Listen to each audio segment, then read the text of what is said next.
Bonjour à tous, aujourd'hui on se retrouve pour la présentation d'un tarot, un tarot que j'attendais avec impatience parce que ça fait déjà un petit moment que je suis ses créations par son auteur François Villeneuve, qui présentait les cartes illustrées par Rémi Torregrossa sur son compte Instagram et je peux vous dire que ce jeu est magnifique. Et le voici. Il s'agit donc du tarot Villeneuve qui sortira aux éditions Exergue le 3 novembre. Ici, Isabelle des éditions Trédanel me l'a envoyé un peu à l'avance pour pouvoir le partager avec vous. Et je suis trop contente parce que franchement, il est magnifique. Voilà. Donc ici, on a bien un tarot complet parce que je sais que François Villeneuve avait déjà fait un premier jeu où il y avait juste les arcanes majeures que je n'ai pas et j'ai oublié son nom d'ailleurs. Et par contre, je vous avais présenté ce livre-ci aussi, à Spirale, comment bien tirer le tarot, manuel pratique pour apprendre à tirer les cartes, interpréter les messages et orienter votre destin. Et il y en avait beaucoup qui m'avaient demandé d'où venaient les magnifiques illustrations qui affichaient les cartes. Eh bien, tout simplement de ce tarot-ci.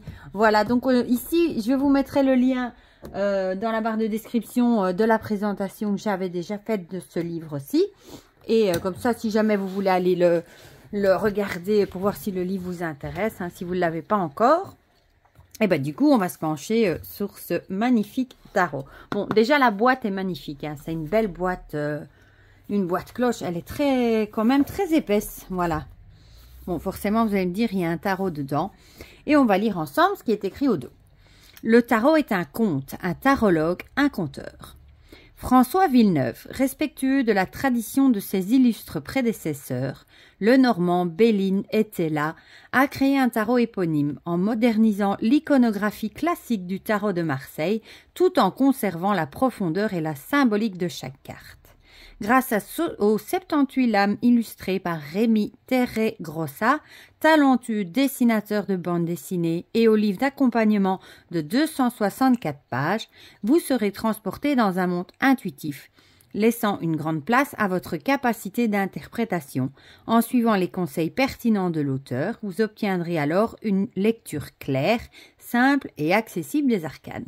Laissez-vous guider par l'imagerie, imprégnez-vous de son énergie, votre talent de conteur fera le reste. Donc, c'est à vous d'inventer une histoire pour les lames, entre guillemets. Bon, c'est ce qu'on dit toujours, de tirer les lames et de voir l'histoire qu'elles peuvent raconter. Rien ne prédisposait François Villeneuve à devenir l'un des 30 meilleurs tarologues de sa génération. Aujourd'hui, il parcourt le monde pour former et accompagner les gens dans leur apprentissage du tarot de Marseille. Et en plus, il est très sympathique. J'ai déjà eu l'occasion de discuter avec lui plusieurs fois sur Instagram et il est très sympathique. Et ce tarot est au prix de 27 €. Voilà, voilà. Donc, on va l'ouvrir ensemble. L'intérieur est comme ceci, dans les tons jaunes. On a, comme toujours, un beau pochon en satin pour mettre ces petites cartes, pour les protéger. Le petit papier qui explique que si vous avez un petit souci, vous pouvez envoyer un petit mail. Et le guidebook, voilà. Et vous allez me dire pourquoi j'ai sorti celui-ci. Eh bien, pour vous montrer quelque chose. Voilà, vous allez voir, je vais vous le montrer. On va par exemple prendre la première carte ici. Comme ça, je vous montrerai après directement. Voilà. On va le mettre de côté parce qu'il y a d'autres choses à voir avant. Alors, il est en couleur. Donc, on a le sommaire. À quoi sert le Villeneuve? Comment interroger le tarot? Les différents tirages qui sont proposés. Et puis, on a les arcanes majeures. Puis, on a les mineurs qui sont classés par suite. Et à la fin, on a les cartes de cour avec tous les valets, tous les cavaliers, toutes les reines, tous les rois. Tous les rois, plutôt pas toutes, et à propos de l'auteur et à propos de l'illustrateur. Voilà. Donc ici, il était une fois, il sera une fois, ils seront une fois, nous serons une fois. Le tarot est un conte et le tarologue est un conteur. Donc quelqu'un qui raconte des histoires. Donc du coup, à quoi sert le Villeneuve? Commençons par la plus simple, dire l'avenir, la divination. Comprendre le présent, la devination. Fabriquer le futur, analyser un état d'esprit. comment interroger le tarot. Voilà, bon ici, un petit mot sur les majeurs, les mineurs. Et puis on parle des différents tirages. Avec, bon, comment mélanger, comment interpréter. On a le tirage du jour proposé en une carte. Hein. Bon, ça, c'est la carte du jour où vous tirez une carte le matin. Tirage du oui ou non. Un tirage en 3 cartes. Assez classique, hein, passé, présent, futur. Analyse d'un état d'esprit. Sa personnalité. La 2 et 3, ce sera ce que la personne pense de vous. Et en 4, façon d'appréhender la personne. Ensuite, un tirage en croix. Voilà. En 5 cartes du coup, un tirage en 7 cartes, un tirage en roue avec 12 cartes. Bon, ici c'est plutôt expliqué, hein, les enjeux, les fantasmes, etc., les amis. Puis on passe aux arcanes majeures, voilà. Et vous allez voir, je vous l'ai pris parce qu'en fait, ce qu'on retrouve ici dans le cahier à spirale, ben, c'est la même chose que l'introduction, c'est la même qui est ici. Je ne sais pas si vous voyez bien ici. La signification qu'on a ici, ben, c'est la même qu'on a ici. Le battleur dans un tirage, pareil, c'est ce qu'on a ici avec les mots-clés, l'alignement. Et les battleurs célèbres, c'est ce qu'on a ici. Voilà. Donc, moi, franchement, je trouve que si vous avez ce livre-ci et que vous vous dites, mince, on retrouve la même chose ici, franchement, ce qui est chouette ici, c'est que c'est à spirale.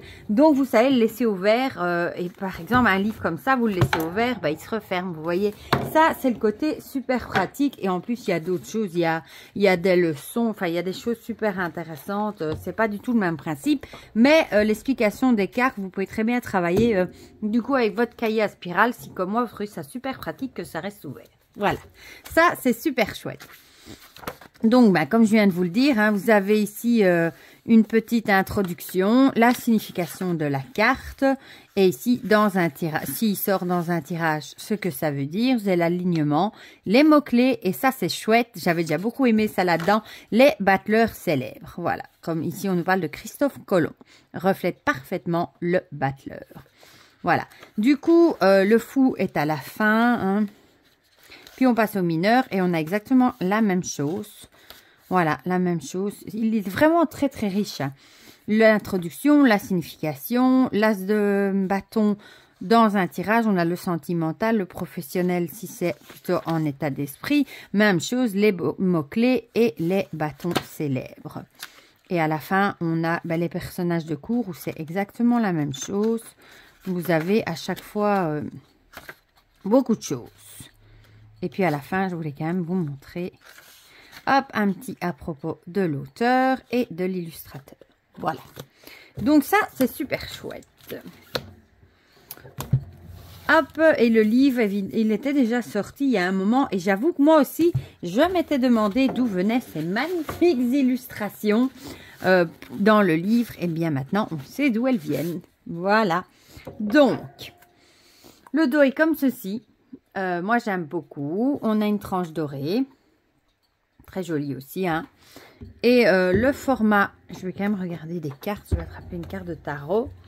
Je pense que c'est format classique. Elles sont un peu plus hautes. Ouais, elles sont un petit peu plus hautes qu'un tarot classique.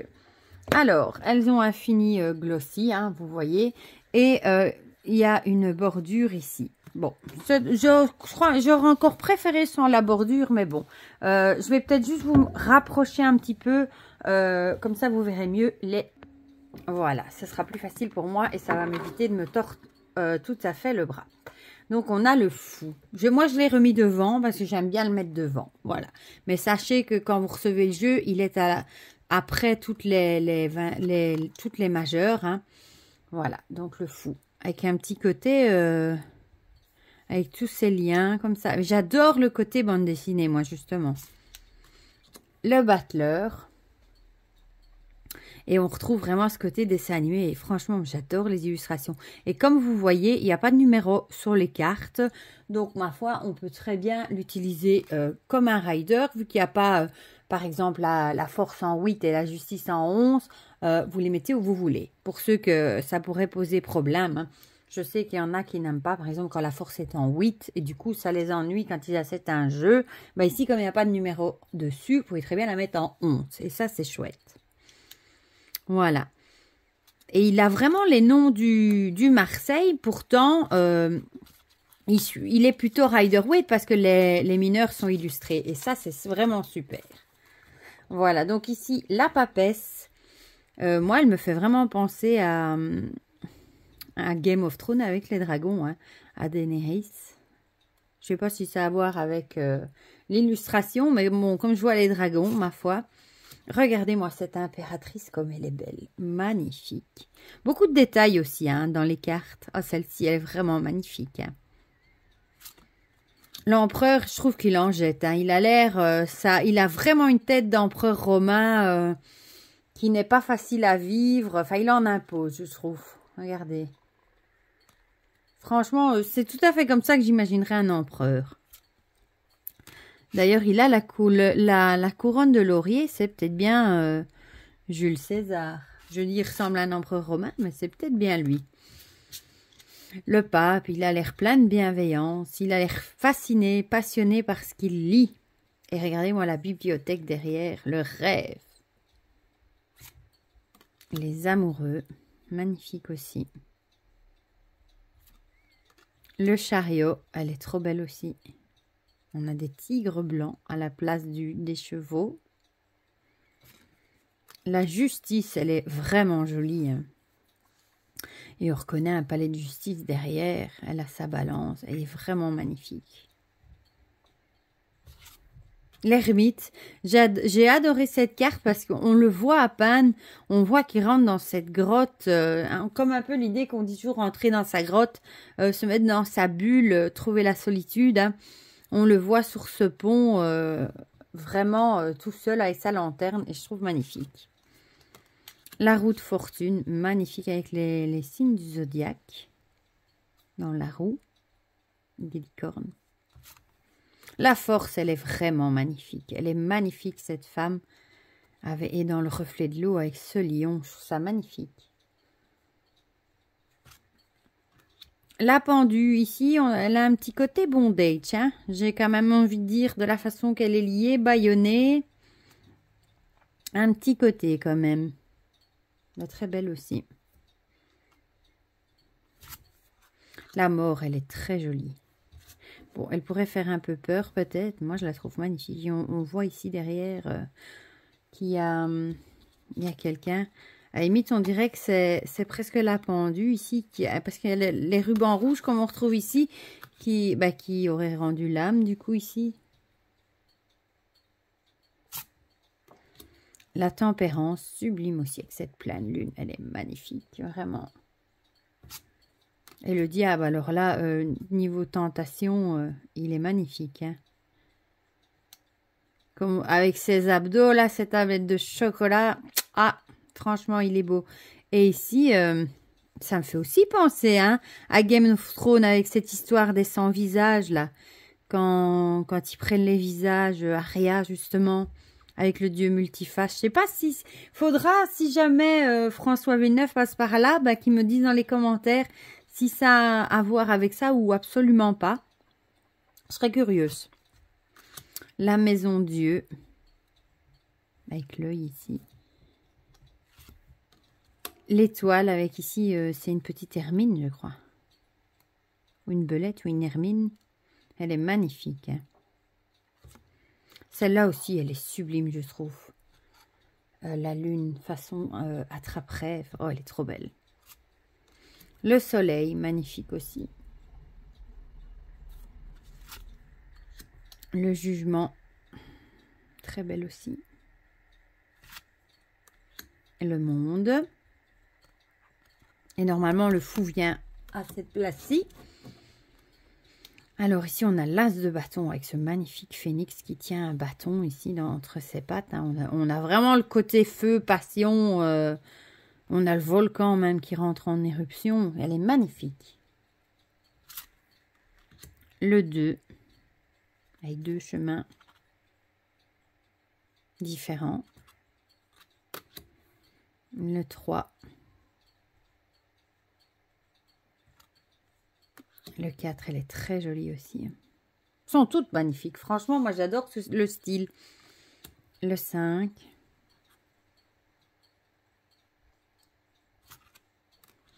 Le 6, sur son tapis volant, est magnifique aussi.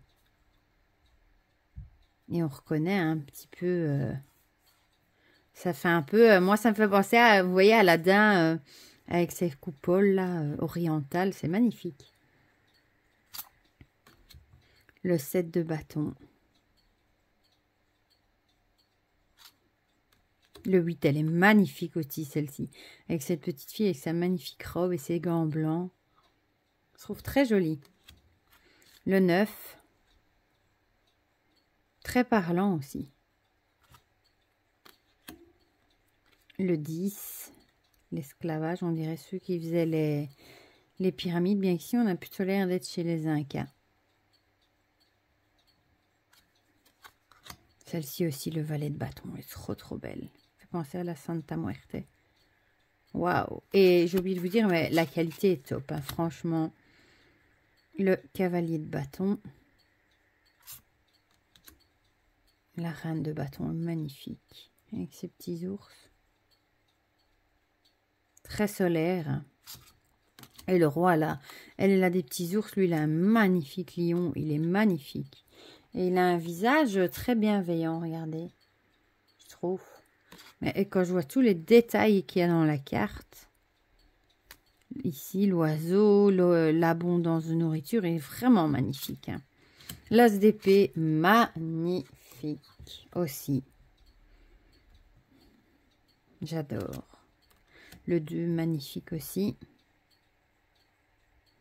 J'aime bien l'idée avec la foudre là au-dessus et les corbeaux. Celle-ci aussi est magnifique, le 3. C'est triste, elle pleure pour son dragon qui a été blessé. Et le dragon pleure aussi. Elle est très touchante, cette carte. Représente bien le chagrin, je trouve. Parce que moi, ce serait un de mes animaux. Bon, un dragon, vous allez me dire, ça n'existe pas. Mais ce serait un de mes animaux. Bah, j'aurais tellement de chagrin aussi. Donc, ça représente bien. Ici, on a le 4. Ici, on dirait un petit furet. Regardez. Oui, ça ressemble à un furet. Le 5.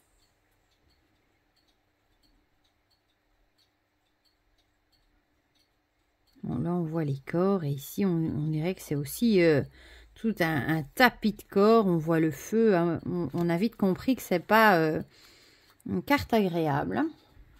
Elle représente bien. Le 6 avec ce magnifique bateau. Hein. Oh, c'est trop beau. Le 7. Ici, on a le Minotaure. Elle est magnifique. Franchement, regardez les détails. Ici, on dirait le Cyclope. Méduse. Magnifique. Le 8. Dans une église, elle est en train de prier. Le 9, ici, on voit qu'elle est en train de se faire coincer par des ronces. Hein.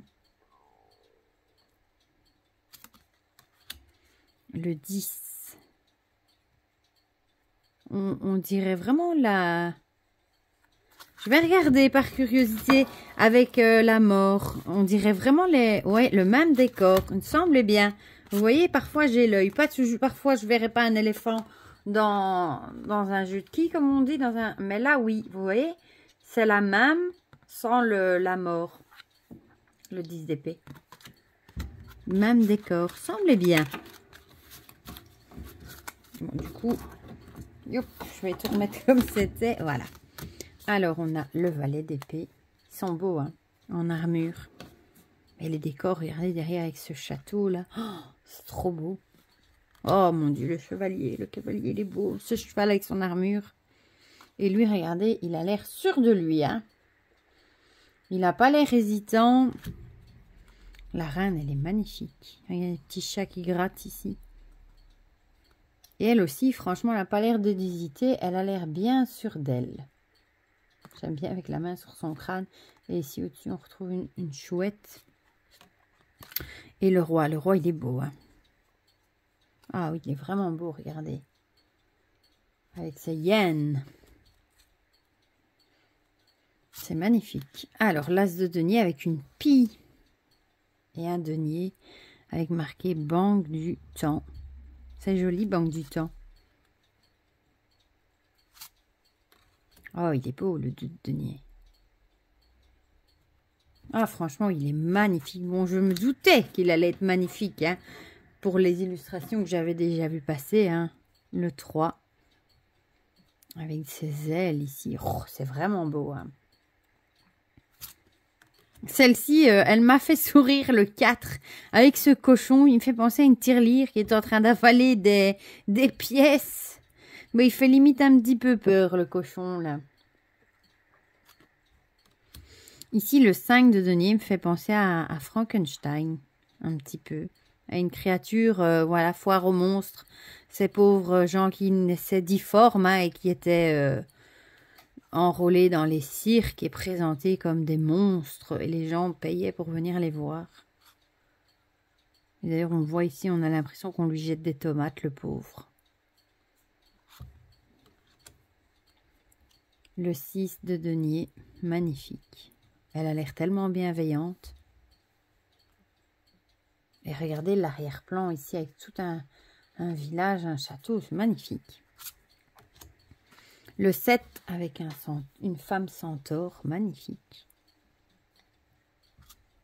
Le 8 avec le travail. Travail d'orfèvre, il répare les horloges. Hein. On voit tous ces outils d'ailleurs. Le savoir-faire. Le 9, elle est magnifique. J'aime bien parce qu'elle a des boucles d'oreilles ici, au-dessus. Le 10, avec ce chemin vers le château en denier. Il est beau le château. Le valet de coupe. Oui, c'est vrai que les personnages de cour étaient aussi rassemblés à la fin et moi j'ai remis tout comme à ma sauce. Avec son petit oiseau. Et encore une fois, un magnifique château là derrière. Le cavalier, il est beau aussi. Et on voit son panier rempli d'écus. Hein. Il a l'air victorieux, il a l'air riche. La reine. Ici, cette fois-ci, c'est des serpents qu'elle a à ses pieds. Elle est magnifique aussi. Le roi, avec des chats sphinx, des chats tout nus. Il est beau aussi. Et il a 2 coupes remplies de deniers. Et on finit avec les coupes. Alors là, elle est magnifique. Hein, avec ce signe sur sa coupe. Oh, même la coupe, elle est magnifique. Waouh. Il est vraiment beau. Hein. Le 2 de coupe. Très belle aussi.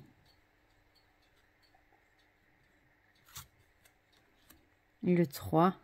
Ici avec les 2 petits chats qui sont en train de... 3 chats qui sont en train de jouer.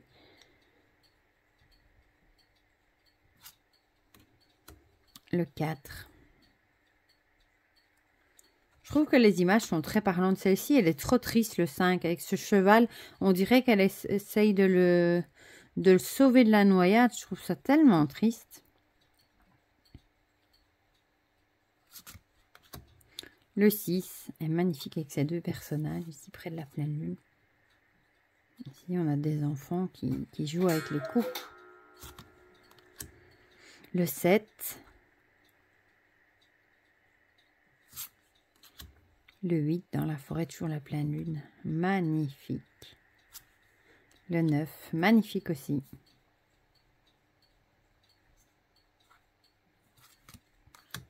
Le 10. Le valet. Oh, ben je les ai mal rangés. C'est pas grave. Je les ai mal rangés. Le valet de denier est venu se mettre ici entre... Ouais, et l'autre est dû partir dans les coupes. Bon, le cavalier avec ce magnifique cheval. Oh, il est trop beau. Ici, on voit qu'il a... Je sais plus comment on appelle ça. C'est pas une harpe, c'est un autre nom. Oh, la reine de coupe, elle est magnifique. Regardez un chien ou un loup qui a eu des petits. Et elle est magnifique. Waouh. Ah oui, vraiment magnifique. Et le roi, lui, il a des petits lapins. Magnifiques aussi, avec ses chandelles. Ah, il est vraiment magnifique. Franchement, il est vraiment beau. Bon, je savais qu'il allait me plaire hein, par rapport aux illustrations. Mais franchement, il est vraiment magnifique.